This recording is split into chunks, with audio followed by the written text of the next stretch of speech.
Krishna everyone, শান্তি servant of কৃষ্ণের একটি নতুন ব্লগে আপনাদের সকলকে স্বাগত জানাই। তো গতকাল বৃহস্পতিবার ছিল গুরু পূর্ণিমা, তাই আজকের ভিডিওটা সম্পূর্ণ হতে চলেছে গুরু পূর্ণিমা নিয়ে। তো চলুন ভিডিওটা তাহলে এখান থেকে স্টার্ট করা যাক। তো প্রথমে একদম সকালবেলা গুরু মহারাজের চরণে ফুল মালা এবং পুষ্প অভিষেক করে তারপরে চলে এসেছি ভগবানের ভোগের রন্ধন করার জন্য। আর প্রভু ওইদিকে গোপালকে এবং জগন্নাথ বলরাম সুভদ্রা মহারানী যে বিগ্রহ আছে তাদেরকে ভালো করে অভিষেক করে নিচ্ছে, দিয়ে ফুল এবং তুলসী পাতা দিয়ে সমস্ত কিছু পুজো স্থানটা প্রভুই এটা করে নেয়। তো আজকে আমি ভগবানের ভোগেতে ভেবেছি পটলের দোলমা বানাবো, তাই পটলের ভেতর থেকে সমস্ত শাঁসটা বার করে নিই, লবণ আর হলুদ দিয়ে বেশ কিছুক্ষণ মাখিয়ে রাখবো, দিয়ে ভালো করে আমি তেলেতে ভাজবো। তো ততক্ষণ এটা মাখানো থাক, ততক্ষণে আজকে আমি ভেবেছি গোবিন্দভোগ চালের পোলাও বানাবো, তো সেটা রেডি করে নিই। তো চলুন, এখানে গোবিন্দভোগ চালটাকে আগের দিন আমি রাত্রিবেলা ভিজিয়ে রেখেছিলাম যাতে জলটা ঝরে যায়। তার মধ্যে চালের মধ্যে দিলাম আদা গ্রেট করে, হলুদ বেশ কিছুটা, অল্প গরম মশলা গুঁড়ো, অল্প গোলমরিচ গুঁড়ো আর বেশ কিছুটা ঘি দিয়ে আমি এটাকে ম্যারিনেট করে প্রায় 1.5 থেকে 2 ঘন্টার মতন রেখে দেবো। ততক্ষণে অন্য প্রিপারেশনগুলো করে নেবো। এর আগে বেশ কিছুদিন আগে সেই আগের বছর একজন মাতাজি বলেছিলেন যে ভেজ পোলাওয়ের রেসিপি দিতে, তো আমি এখানেই দেখিয়ে দিলাম। তো যারা চাইছেন ভেজ পোলাওয়ের রেসিপি আরও ভালোভাবে আনতে তারা অবশ্যই কমেন্ট করে জানাবেন, আমি আরেকদিন তাহলে আরও ভালোভাবে ভেজ পোলাওয়ের রেসিপিটা আপনাদের সাথে শেয়ার করে দেবো। তো ওইখানে চালটা ভালো করে ম্যারিনেট করা থাক, ততক্ষণ আমি পটলটাকে যে লবণ আর হলুদ দিয়ে মাখিয়ে রেখেছিলাম সেটা ভালো করে ভেজে নিচ্ছি। দেবার পর যে পটল থেকে শাঁসটা বার করে নিয়েছিলাম সেই শাঁস এবং ছোলার ডাল দিয়ে আজকে যে পুরটা বানাবো সেই পুরটা রেডি করে নেবো। তো কড়াইতে গোটা জিরে, কাশ্মীরি লঙ্কা গুঁড়ো, হিং, আদা, জিরে, কাঁচা লঙ্কা বাটা এবং তারপর ওই ছাঁচ আর অল্প প্রত্যেক দিনের মতন জিরে গুঁড়ো, ধনে গুঁড়ো, লবণ, হলুদ, লঙ্কা দিয়ে আমি ম্যারিনেশনের যেটা ভেতরে পুর দেবো সেটা করে নেবো। তো এই যে গুরু পূর্ণিমা, এই গুরু পূর্ণিমা কিন্তু মেনলি ব্যাসদেবের জন্মতিথি হিসাবেই কিন্তু পালন করা হয়।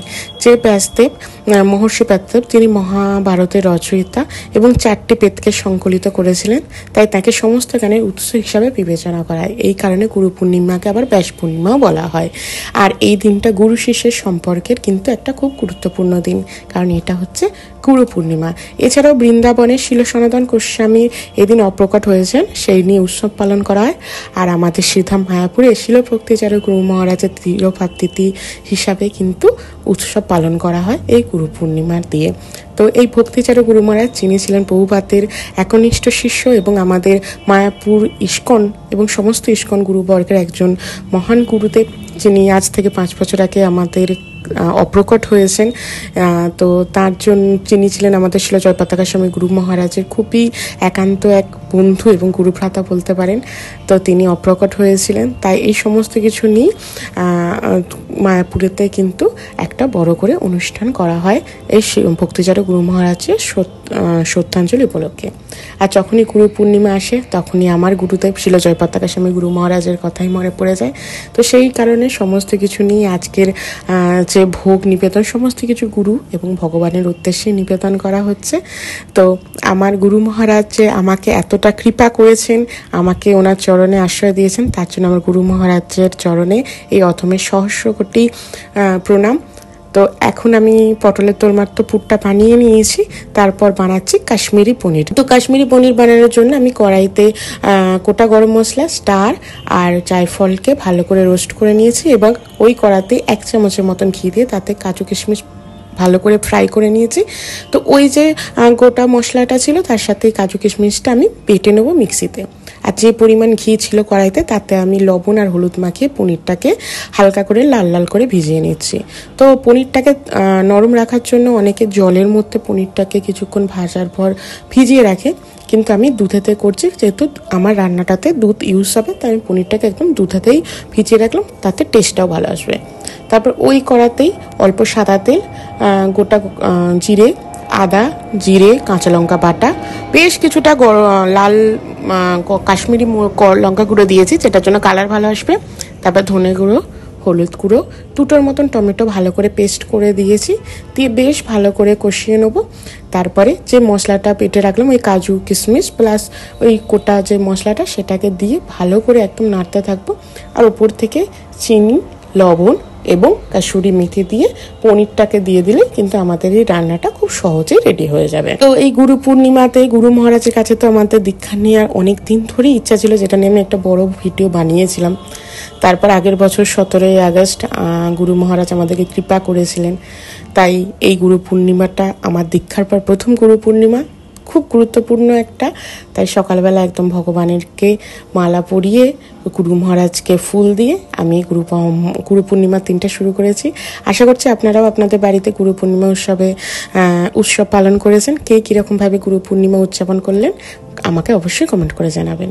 তো যে পোলাওয়ের চালটা ম্যারিনেট করে রেখেছিলাম সেটা দিয়ে এখন পোলাওটা বানিয়ে নেবো। তাই কড়াইতে 1.5 চামচের মতন ঘি দিয়েছি, গোটা গরম মশলা দিয়েছি, কাজু আর কিশমিশটাকে ভিজিয়ে রেখেছিলাম সেটা দিয়ে ফ্রাই করে নিলাম। তারপরে চালটাকে দিয়ে ভালো করে হালকা নাড়াচাড়া করে 1 বাটি চাল নিয়েছিলাম গোবিন্দভোগ চাল, আর 2.5 বাটি জল নিয়েছি, পুরো গরম জল নিয়েছি।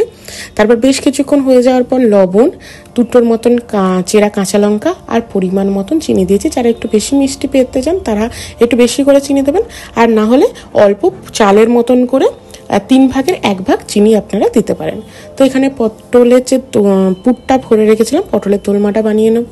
কড়াতে জিরে, হিং, গোটা আদা, জিরে এবং কাঁচা লঙ্কা বেটে, তারপরে কাশ্মীরি গুঁড়ো লঙ্কা, প্রত্যেক দিনের মতন জিরে গুঁড়ো, ধনে গুঁড়ো, হলুদ, লঙ্কা গুঁড়ো সমস্ত কিছু দিয়ে, আর এইটাতে দিয়েছি আমি 4 মগজ, কিশমিশ আর টক দই পেস্ট, আর ওপর থেকে অল্প একটু গুঁড়ো দুধ দিয়ে দিয়েছি যাতে টেস্টটা ভালো আসে। তো এই সমস্তভাবে সমস্ত রন্ধনগুলো করে নেবো। এছাড়াও বেশ পরমান্ন বানিয়েছিলাম আর 5 রকমের ভাজাভুজি বানিয়েছিলাম। সমস্ত কিছুই প্রায় আমার হয়ে গিয়েছিল। ওইদিকে পোলাওটা সেদ্ধ হচ্ছে কম আঁচেতে, আর এদিকে আমি পটলের দোলমাটা বানিয়ে নিলে আমার ভগবানের সমস্ত ভোগ রেডি হয়ে যাবে। তারপর আমি ভগবানকে ভোগ নিবেদন করে দেবো। বাড়ি বৃহস্পতিবার ছিল, সবারই অফিস ছিল, তো সেই কারণে সকালবেলা তাড়াতাড়ি করেই খুব অল্প স্বল্পের মধ্যেই আমি ভগবানের জন্য ভোগ রেডি করে নিচ্ছি। তো আমার এই রন্ধন কেমন লাগছে অবশ্যই কমেন্ট করে জানাবেন। যদি আমার এই রন্ধন আপনাদের ভালো লাগে তাহলে কমেন্ট করে জানালে আমি আরও অন্যান্য রেসিপি নিয়ে আসার চেষ্টা করব, যেগুলো আপনারা কিন্তু বাড়িতে বানিয়ে সহজেই ভগবানের কাছে ভোগ নিবেদন করতে পারবেন। তো তারপরে 2টো বাটিতে, একটাতে সাদা অন্ন, একটাতে পোলাও রেডি করে নিয়েছি, আর এখানে অল্প করে স্যালাড দিয়ে দিচ্ছি। তারপর পটলের যে দোলমাটা ছিল সেটা দিয়ে দিচ্ছি একটা বাটিতে, দিয়ে উপর দিয়ে একটু গ্রেভি দিয়ে দিচ্ছি। তারপর একে একে পনির যেটা বানিয়েছিলাম, খুব সুন্দর টেস্ট হয়, আপনারা এটা বাড়িতে বানাতে পারেন এইভাবেই একদম। তো খুব ভালো লাগবে, আপনারা ভোগেতে ভগবানকে নিবেদন করতে পারেন। আর করেছিলাম আমের চাটনি আর বাতাসা দিয়ে পরমান্ন করেছিলাম, তাই একটু লাল লাল হয়েছে। এনেছিলাম দই, আর এখানে 5 রকম ভাজার মধ্যে বানিয়েছিলাম বেগুন ভাজা, পটল ভাজা, করলা ভাজা, আলু ভাজা আর কুঁদরুই ভাজা। তো সমস্ত কিছুর ওপর সুন্দর করে সাজিয়ে দিয়েছি। তারপরে অন্ন এবং পোলাওয়ের ওপর আমি ঘি দিয়ে দিয়েছি, আর এখানে দিচ্ছি 5 রকমের মিষ্টি। তো সমস্ত কিছু সাজানো হয়ে গেছে। এখন আমি ভগবানের কাছে সুন্দর করে ভোগ নিবেদন করে দেবো, আর যথারীতি তুলসী পাতা এবং মন্ত্র বলে ভগবানের কাছে ভোগ নিবেদন করে দেবো। গুরু পূর্ণিমা, তো গুরু পূর্ণিমা হিসাবে আমি এই ছোটোখাটো একটা আয়োজন করতে পেরেছি। আপনারা কিন্তু অবশ্যই কমেন্ট করে জানাবেন যে আমার এই গুরু পূর্ণিমার আয়োজন কেমন লাগলো। আর এই যে জুঁই ফুলের মালা দিয়ে গুরু মহারাজকে একদম মালা পরিয়ে দিয়েছি, তারপর ভগবানের কাছে ভোগ নিবেদনও করে দিয়েছি।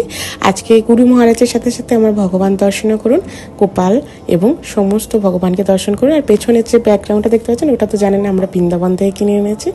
আপনাদের তো মনেই আছে যে এই 10 তারিখ যারা পূর্ণিমা থেকে করবেন, এই গুরু পূর্ণিমা থেকেই কিন্তু চতুর্মাস শুরু হচ্ছে।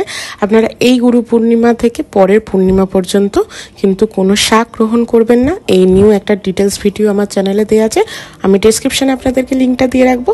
তো আজ থেকে পরের পূর্ণিমা পর্যন্ত কিন্তু কোনো শাক আপনারা গ্রহণ করবেন না। তো চলুন, এই ছিল আজকে আমার গুরু পূর্ণিমার ভিডিও। কেমন লাগলো অবশ্যই কমেন্ট করে জানাবেন, ভালো লাগলে একটা লাইক করে দেবেন, আর যারা এখনো সাবস্ক্রাইব করেনি প্লিজ সাবস্ক্রাইব করে দেবেন। দেখা হবে নতুন একটা ভিডিও নিয়ে। হরে কৃষ্ণা।